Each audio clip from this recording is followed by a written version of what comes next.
everyone's got to think more accessible, more value for money, but supporting people in their in their local area, whether it be growers, farmers, butchers, bakers, whatever. Well, that's the way I see it anyway. That's what I'm going to edge my bets on anyway. So I might be wrong, but hopefully I'm not.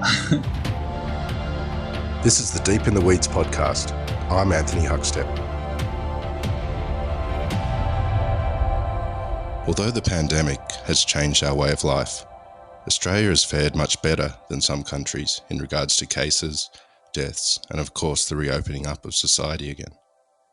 In England, the pandemic spread so quickly, the government decided to close down restaurants and has put the future of the industry in doubt for many. With slim margins and a restaurant industry now considered as one of the world's best, what is the future for restaurants in the UK? Nathan Outlaw is one of the world's most influential and respected seafood chefs. He's one of England's finest restaurateurs, an owner of Outlaws Fish Kitchen and the 2 Michelin Starred restaurant Nathan Outlaw. Nathan, how are you going? Hey, how are you? All right? Yeah, I'm good. Thanks for joining us. Thanks for having me. I know you've had a big couple of days. Yeah, no, it's been crazy. We've sort of launched our takeaway, so it's a very different kind of operation than I'm used to. Yeah, no doubt. Look forward to jumping into more detail with that. But I thought, could you just give us a picture of what the pandemic was like when it first sort of impacted on you and the restaurants were sort of forced into closure? Well, yeah, we obviously saw the same as everybody else on the world news, and sort of knew that something was coming. And so, like, you didn't know. Lots of speculation was flying around, lots of rumours, lots of things were being said that's going to happen. And sort of because you never, nobody's ever experienced something like this ever. You just didn't know what to plan for. So, I mean, I remember very, very clearly when it sort of really hit the fan. And I was actually in London, and I just this time last year I'd opened a new restaurant at a hotel in London, sort of in partnership with the Goring Hotel, and it was going really, really well. But it's quite a young restaurant, so the first thing I had to do, and I remember it quite clearly, it was a Tuesday. We had to basically tell everybody that we were closing, and we were closing down, for good. Wow. Because at that point, the government hadn't announced to the UK that they were doing the furlough scheme. So, basically, very quickly, them sort of hotels like that have accountants, and they can work out very quickly what the damage is going to be. So we had to make that decision. So that restaurant closed on the Tuesday, Wednesday, I think it was, and that's when the staff were told. And it was all a bit surreal because we didn't really think that was going to happen. We sort of thought, it was a bit of a warning, and we sort of hopefully would open again. But no, it's confirmed that it's definitely closed. So that was a big blow. And then straight away I went, because I actually live in Cornwall in the southwest of England, so which is 5 hours on a train.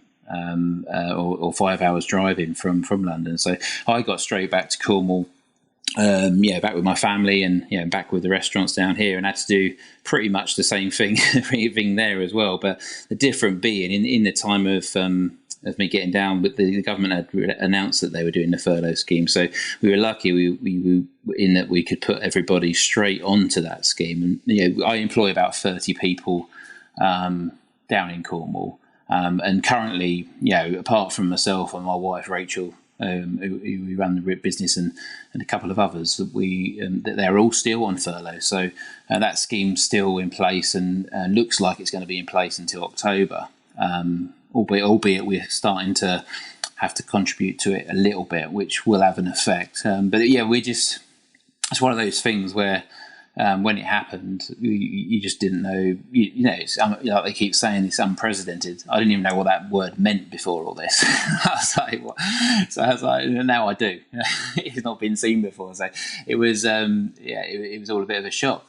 How did you feel during that period, and having to let the staff go and having to let a restaurant go, and then thinking about the future of your other restaurants? It was singly the most stressful time.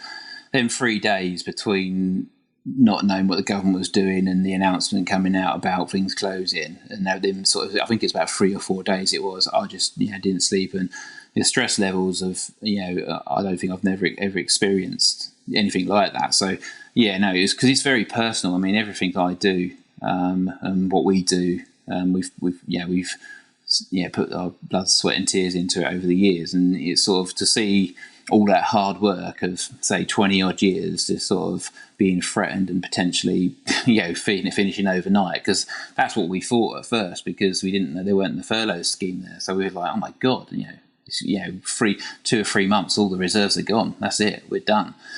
So it was extremely stressful, and mentally I think and I'm a pretty strong person, I'd like to think, but in that time it was quite challenging. Yeah.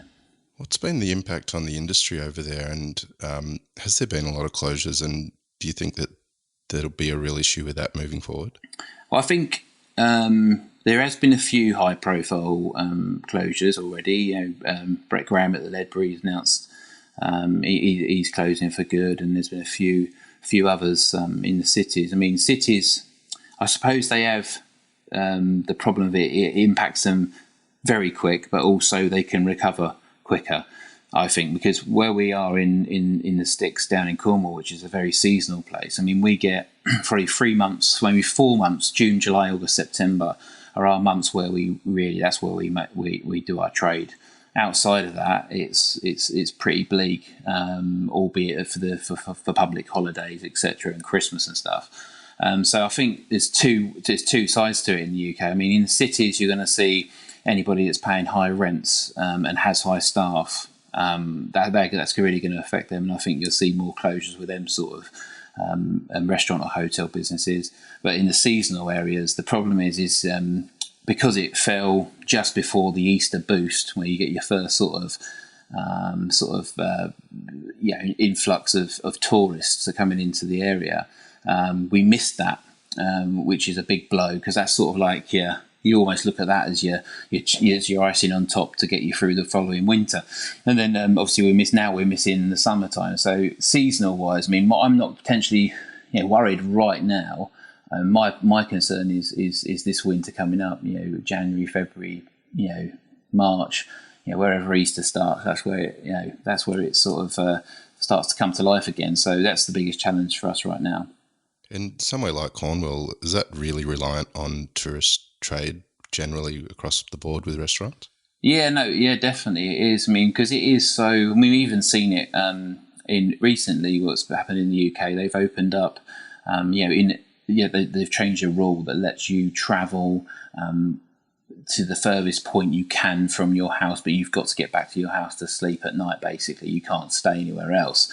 And because Cornwall is 5 hours away from London, it's sort of near 2 hours from Exeter, 3 hours from Bristol. It's a little bit too far. So we've not, even though the constraints have been slightly, sort of loosened a little bit on what people can do, we're still that little bit too far for to see a big influx of people. So until they actually say that you can go and stay at a hotel, or you can stay at a B&B or a guest house or something like that, we're just left with the local people that are in the area, and there isn't them, in comparison to the tourist industry coming to the area, is a very small percentage. So it's the people that are coming out and supporting us, thank goodness they're there.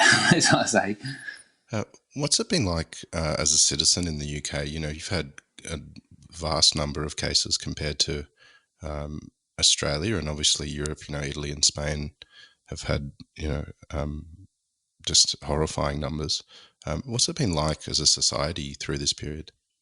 I think it's been extremely challenging. I mean, I think it's very difficult. I'm not really into politics and stuff like that. I mean, I try and stay away from any of that sort of thing. And from my personal standpoint, I mean, the government have done me good because they've got this furlough scheme going. But I mean, in terms of support, I mean, there's lots of the NHS stuff. There's been a lot of camaraderie and a lot of community spirit that's really shown in the pandemic, which is really good to see.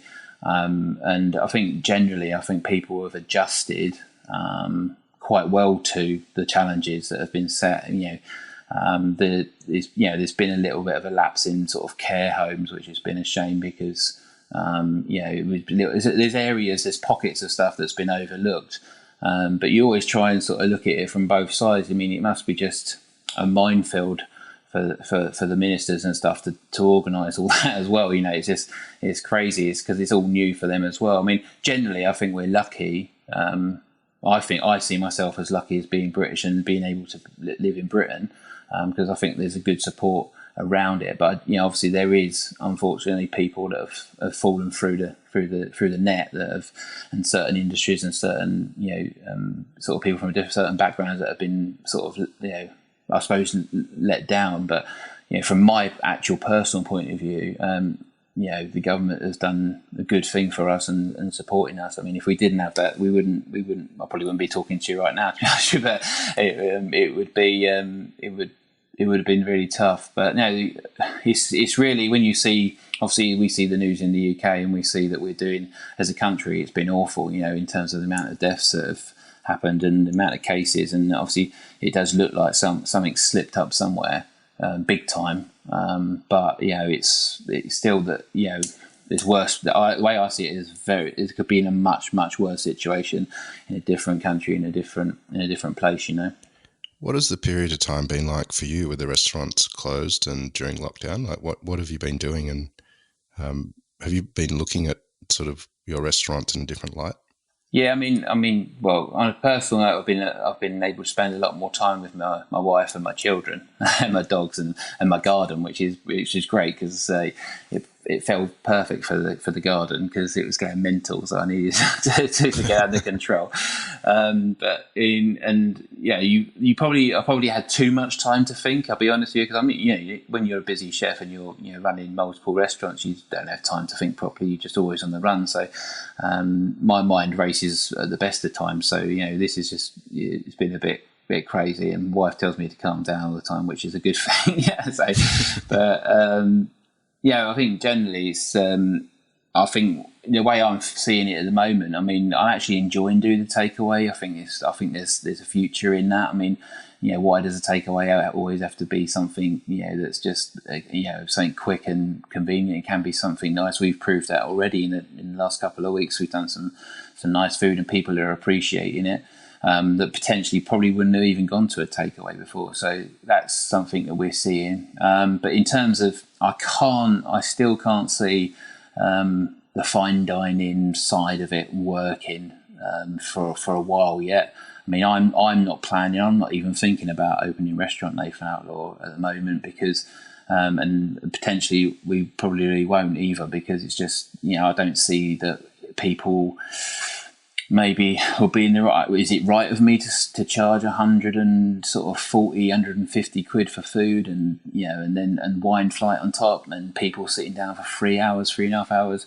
I mean, I personally wouldn't want to spend that much time in somewhere at the moment, knowing what potentially is there. So I mean, it all screams to me, people will still want to come out, people will still want to come and enjoy themselves. So the main thing is that whatever we do is we make sure everything is safe, everybody, the staff and the customers are safe. Also that it looks clean, it looks good. We've covered all the bases, and give people confidence, because if people have confidence when they turn up and they see what we've thought everything through, then they're going to be relaxed and they're going to enjoy themselves in a restaurant. And I suppose it all just kickstarts from there, and hopefully that's how the industry will revive with confidence from consumers and customers. How does a 2 Michelin star chef do a takeaway model? I'm fascinated to see what you've come up with. I know you've had a busy couple of days. Well, I suppose the food that I'm doing at the takeaway is actually more of the food that's from our Outlaws fish kitchen, which is much more. How do I say it? It concentrates on Cornish seafood solely. We don't really go anywhere else unless we have to because of weather or something like that. And then basically the food at the fish kitchen is influenced by my sort of travel or interest from world cuisine as well. So it's a bit, there's an Indian influence. There could be anything, different Italian influences on there as well. So whereas restaurant Nathan Outlaw is solely about Cornwall and about where we are, and all the ingredients we got are from that area. So it's a bit of a mix, I suppose, together. And obviously, because we've only been doing it for a few weeks, it's sort of a bit of a learning curve for me and for the small team that we've got. But the good thing about what I found already is that people are still willing to come out and eat food that's of a slightly higher level, I suppose, than your normal takeaway that we've known in the past. So that does give me confidence that this works. But I think what I'm going to try and do is, when we have the social sort of dining, hopefully on the 4th of July in the UK, they're hopefully going to open sort of restaurants with social distancing, which will mean at the moment it's 2 meters apart in the UK. So my restaurant's very small, so that gives me 5 tables. So it's not ideal, but we've at the Fish Kitchen, the little restaurant, the actual restaurant itself is very, very small. So we had to adapt in the past anyway. So we're going to try and put that system into place with a 5-table restaurant plus the takeaway running at the same time. So we'll probably run the same style or even the same menu across both, just to make it, obviously in the kitchen, the guys, I'd say the guys, basically I was in this week, I've been there all week, realising how hard work it is being a chef again. So we basically, I thought, well, why don't we just show that you can have takeaway food can be the same as what we're doing in the restaurant. So it'd probably be, a bistro. I suppose an easy way to explain it would be like a seafood bistro style. So it's that sort of level where great seafood, simply cooked, but really tasty, and just great stuff that people are going to enjoy. The fine dining elements of it are impossible really at the moment, because you can't do the wine service, you can't be with the customer pouring all that sort of stuff, which we did in the past. So I'm going to just completely do the restaurant again. I think I'm still 95%, there, but I think that's what we'll have to do, because I can't see how the fine dining thing will work at the moment. What's it been like getting your team back together? I know when I contacted you to have a chat on the show, you mentioned that you'd somehow put yourself on the pastry section. Yeah. What's it been like? Which is hilarious. Well, the pastry section, I thought, well, let's do something a bit different. So what I did was I made these sort of like little sort of almost like sticky buns. I don't know if you get like a glazed bun filled with 2 different fillings, one passion fruit, one rhubarb and custard. And I thought, that would be nice and simple, but it ended up taking me all bloody day to get them ready. So it's like, I've got to put myself in the weeds big time. So we basically, it's a small team. I've got Pete Biggs, he's been with me for 20 years. We've been working together. He set up our restaurant in Dubai. He set up the first restaurant at the Capitol in London when we opened there. So we've been working together for a long time. So he's in the kitchen with me. And then Jim, he's our head chef from restaurant Nathan Outlaw. And then I've got my children, Jacob and Jessica, my wife Rachel at the front, and then Ian, my general manager. And that's the core team at the minute. We're just sort of doing a bit of everything really. What we've discovered is there's no hierarchy's gone out the window. There's none of that old sort of chef structure. It's like everyone just gets involved. So which is good actually. It's a nice way to run it all. So everyone's sort of helping out each other, which is nice. But obviously we've all got to stay distances within the kitchen as well. So I've got my mask on now, which is. I said to my wife, I want one that's like a stormtrooper helmet, like from Star Wars, which is much cooler than these. But I'm not allowed one apparently. So, why did you get into chefing in the first place? I started chefing when my dad's a chef, and he retired. Well, the COVID, he was working at my restaurant in London when it closed. At the same time he retired. So for him, it's been all right. He's basically retired on the day that we shut the restaurant, and now he's in his allotment all the time. So he's cool. But I always saw him as when I was a kid. And I was just watching him cook and watching him sort of seeing how proud he always was. And then I used to go in the kitchen with him when I was from about 7, 8, 9 years old, I suppose. And I'd go in on a Saturday morning and just help out with breakfast shifts and do things like buttering toast and laying up trays of bacon or cracking eggs and stuff like that from a young age. And I just used to love the environment, the sort of I suppose the sort of almost pirate ship or a sort of camaraderie that as a kitchen has. So you can imagine that was in the sort of early 80s. So it was a bit crazy then as well. But I just sort of never really thought about doing anything else. And I wasn't the best at school. I was all right, but not academic at all. So, chefing was always something I loved doing. And, I think the result of even like when I was a kid making a cake and it was really nice and people like to eat it, you feel proud about it. And I just thought that's a really good thing to do. So I've just been doing it, I suppose, since I was about 14, seriously, I suppose. So, and then and that's why I became a chef. I didn't really know anything about awards and all that sort of stuff and stars and all that thing. I didn't have a clue that you could, get, sort of gongs for cooking. I just come into it because I loved cooking. So, and then later on found out about all that when I started in London. Well, you have got many gongs for your cooking, but I'd love to know why fish. Oh, well, fish. As a kid, believe it or not, I was the only fish I would eat was fish fingers, or fish and chips on a Friday. Yeah, I think you're not alone with the other kids. I was like, well, I wouldn't know. Someone put an oyster in front of me, or put a live lobster in front of me when I was like a kid. I would have just freaked right out. But the actual the first sort of time I sort of experienced seafood properly, I suppose, was when I worked for Rick Stein. So really, when I was 19, I've been working in London since I left college, and I was working in a few restaurants, and everywhere I went, I ended up on the fish station. So, and I was like, I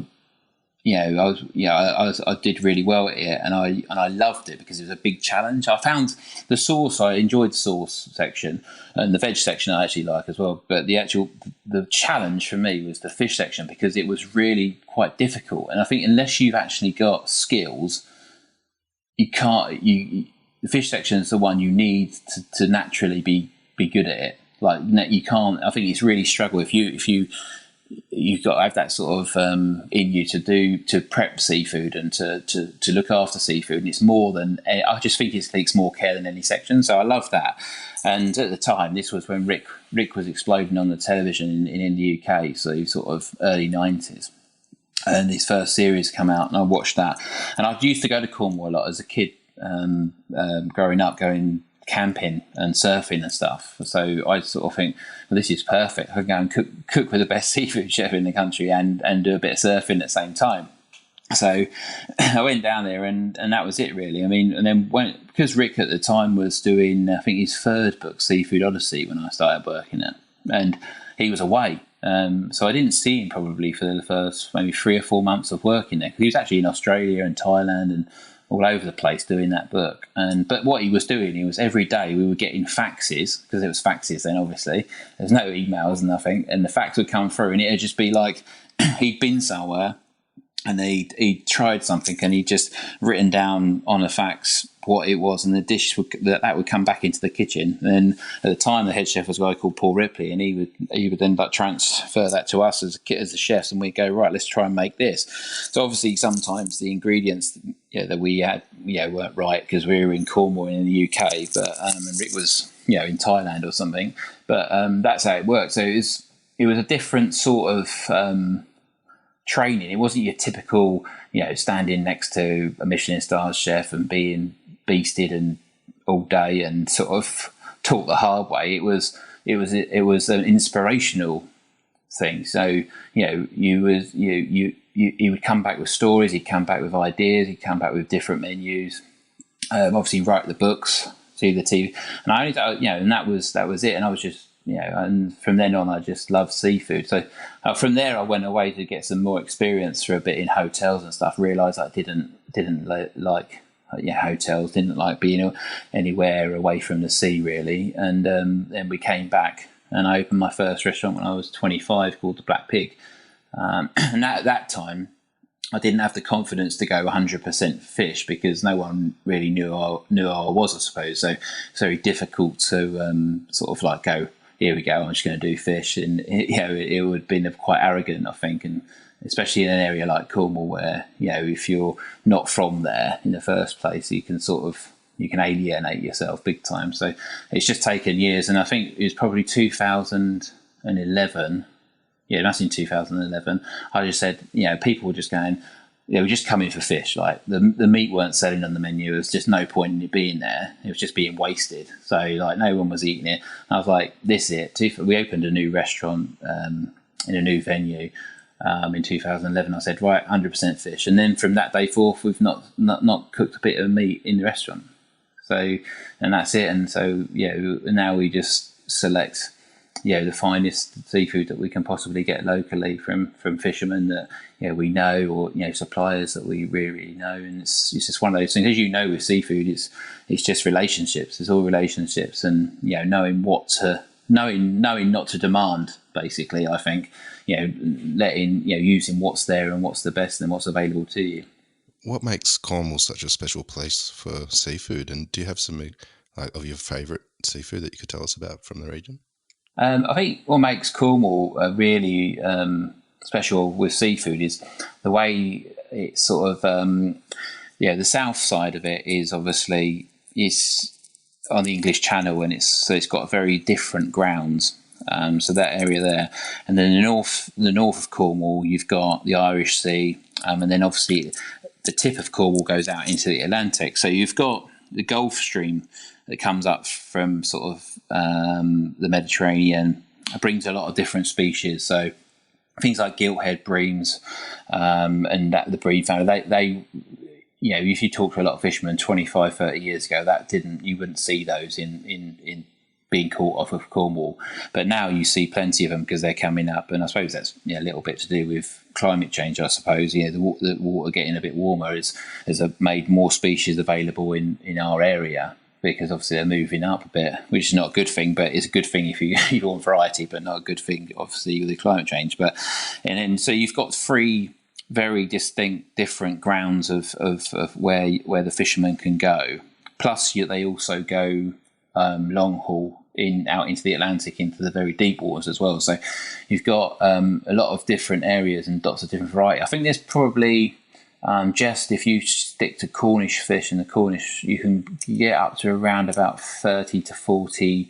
When I say 30, 40 species that of main species that are really tasty that you want to put on your plate. Right, there's obviously other species as well that you sort of like, okay, I don't really want to cook with that, but so we bait the lobster pots with that. That'd be all right.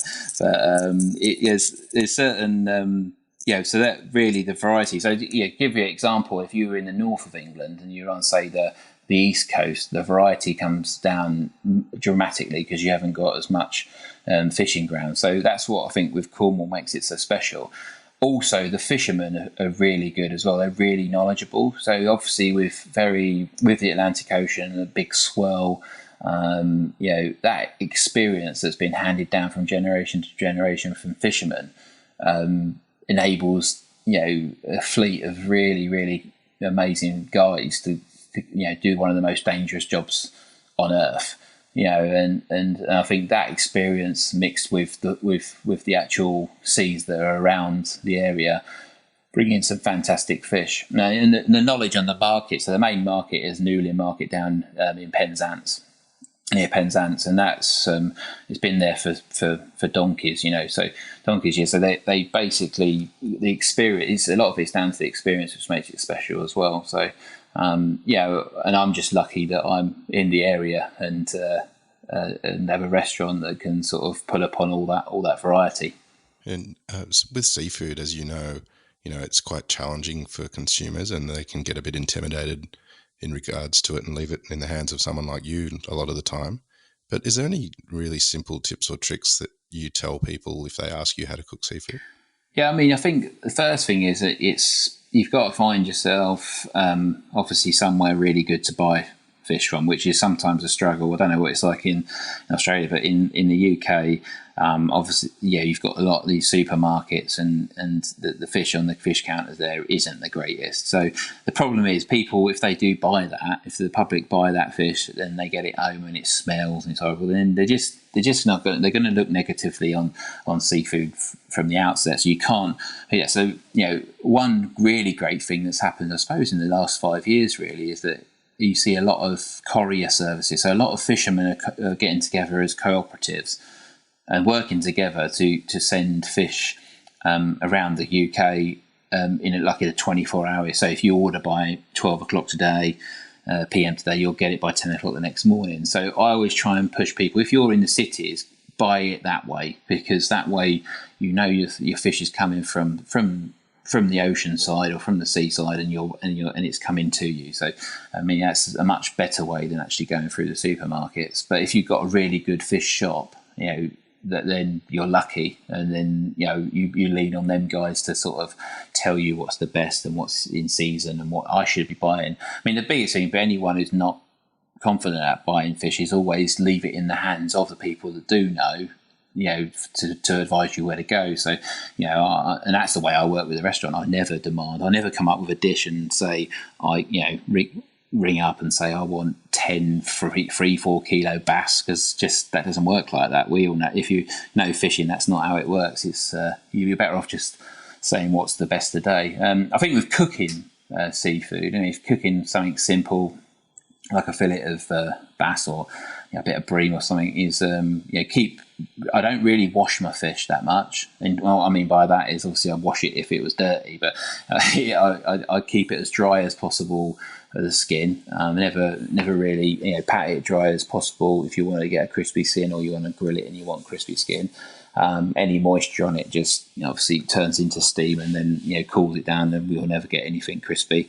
And then I think the best thing at home probably is to bake fish. If you're at home and you're not confident, get yourself, get your oven at 160, 170, put it in there and just sort of bake the fish. Because I think if you can get that almost like baked or steamed sort of effect of a fish, you also, the purity of a of fish or a seafood is shown off by that simple cooking, because you can really taste what that fish is about. Sometimes caramelization, even though we all love it, we love crispy stuff, you lose the essence of what that particular seafood is. And whereas baking and steaming gives you can get the structure, you can get the flavour, and it gives you more of the character of what that seafood is. So keep it really simple, I'd say. And one thing is as well, where I see a lot of people make mistakes at home with cooking fish, is they put the fish on because they think they're in that sort of meat mode where you cook your meat and rest your meat. Well, fish is cooks within 3 or 4 minutes max. You want to have everything. I even get everybody at the table sitting down. You get all the drinks done, make sure everything else is done, your veggies are done, your sauce is hot, your plates are warm if they need to be warm, and then cook the fish. Because I think once you cut, there's no going back once that fish starts going. And if you haven't got your sauce ready, if you haven't got your potatoes out of the oven or whatever you're doing, then you're going to overcook it. There's you got no chance. Don't matter how fast you are. That's a really good tip. What have you been missing about the restaurant at the moment? I know you're doing a takeaway model now, and you think that there's a future in that. But what's elements of the restaurant that you've been missing?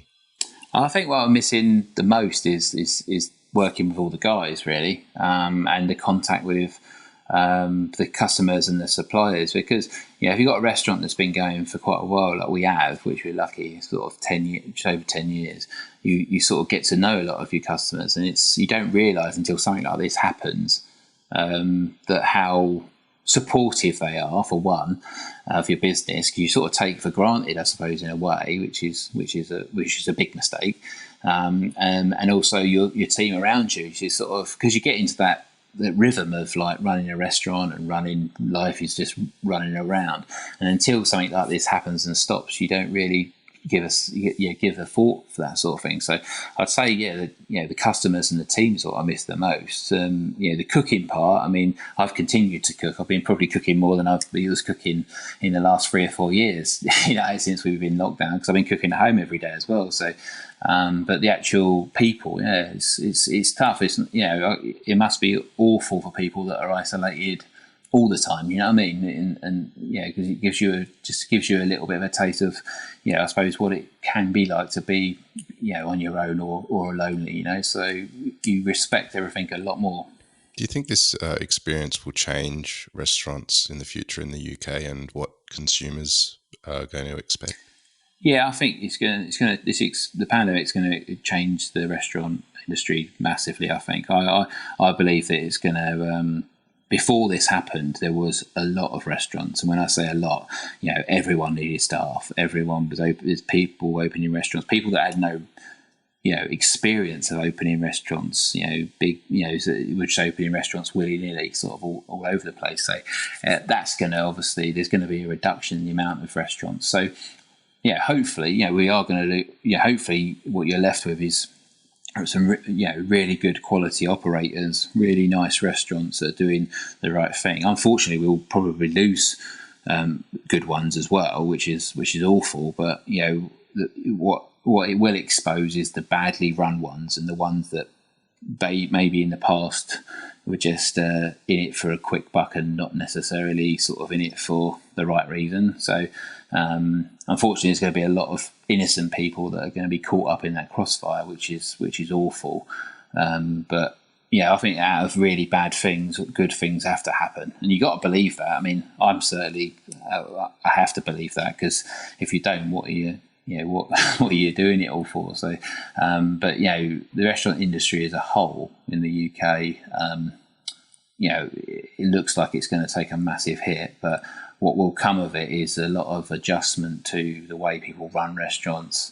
They'll hopefully look after their staff much better. Customers are going to be much safer in the environment, and then and you should by the way I'm feeling about opening my restaurant is I want to make it much more accessible to a wider audience.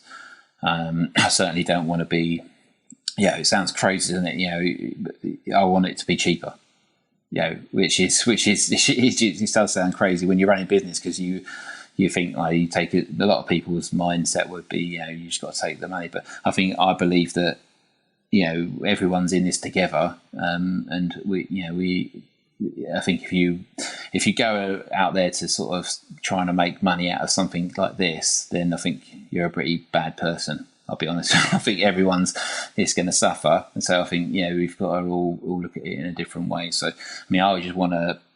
Hopefully, I see it as I want to run a business and I want to employ people, and I want to give people a good future, but also I want to make sure the customers have a really good time, because they've had a pretty crap time. Everything's been pretty crap. So I can hopefully put a bit of joy back into people's lives just through my restaurants. The ones that we got in Cornwall anyway. Do you think this experience, you were just talking earlier about, simplicity is so important with seafood, so you can enjoy the flavour of a fish, and you're talking about a cheaper, more accessible model. Do you think the fact that Seafoods Reliance on simplicity and a cheaper model might actually draw more interest to seafood and a better understanding of it? Definitely from the point of view of accessibility, because the more you can show people how to do something at home with convenience, because it is a convenience food, seafood. If you've got the supplier and you've got somewhere you can get it from, it's not many things that cook within 4 or 5 minutes. So you can eat it raw if you want. So I always see it as a convenience food anyway. But I think, it will certainly, the price point being more accessible by many is certainly going to help the seafood industry, I think, because, in the UK, seafood is looked upon as a luxury ingredient, as it should be, because of especially the wild stuff, because the danger that the guys go into to go and get it. So I always there's a massive amount of respect and people don't really know as much as they should do about that either. So that's a part of it that sort of, education as well with seafood, but and fishing. But I think generally, everyone's got to think more accessible, more value for money, but supporting people in their local area, whether it be growers, farmers, butchers, bakers, whatever. But, I think that's really that's the way I see it anyway. That's what I'm going to edge my bets on anyway. So I might be wrong, but hopefully I'm not. Well, the first week of July, you're going to be able to open the restaurant and welcome guests in. What's it going to feel like when you finally get to do that? It's going to be. I'm a bit nervous about it, to be honest, because I'm worried about what people, when they first come in. We're going to do everything we can. We've got screens on order to go between the tables. We've got, the visors for the staff, for the kitchen and for the front of house. We've got sanitizer stations. We've got all this stuff, and it's all very alien to a restaurant. It's almost all the things that are against the social side of a restaurant. That the difference is when you come into a restaurant, you've put in the elements of it that are not potential. You don't see them as social things, right? So I'm a bit nervous about that. So we've got to make that seamless. You've got to make that sort of a positive thing. But the actual opening a new chapter and opening the restaurant, and what the time that we've had off has given me is time to sort of really think about my food and what I'd cook and what we're going to cook as a restaurant. So there will be new dishes, there will be new things that we're putting on, that's really exciting for me. So even being a chef for 25 years, I'm still sort of like get excited about the simple thing like coming up with a new dish. So that's exciting. And then I suppose I'm anxious about people coming, because will people be confident enough to come out again and eat in a restaurant, especially because we're not in the city, we are so far away, and we will be led into a little bit of sort of sense of full sense of security, because we'll open in a time when we know it's going to be busy, July and August. So that's when we know there's going to be people around. So it's going to feel like it's going to be great, because it should be busy and there will be people. But then we know what comes with the winter, so that's the challenge. Well, mate, really appreciate you giving us your time. I know you've been deep in the weeds with the pastry section, and perhaps again this week. But listen, good luck with the planning and the reopening, and love to keep in touch and see how you go down the track. But thanks for joining us. No worries. Thanks a lot. Thanks for having me. This is the Deep in the Weeds podcast. I'm Anthony Huckstep. Stay tuned as we share the stories of Australia's hospo community, suppliers and producers in search of hope during this pandemic. Special thanks to executive producer Rob Locke for making this all happen. Follow us on Instagram at Deep in the Weeds Podcast, or email us at podcast@deepintheweeds.com.au. Stay safe and be well.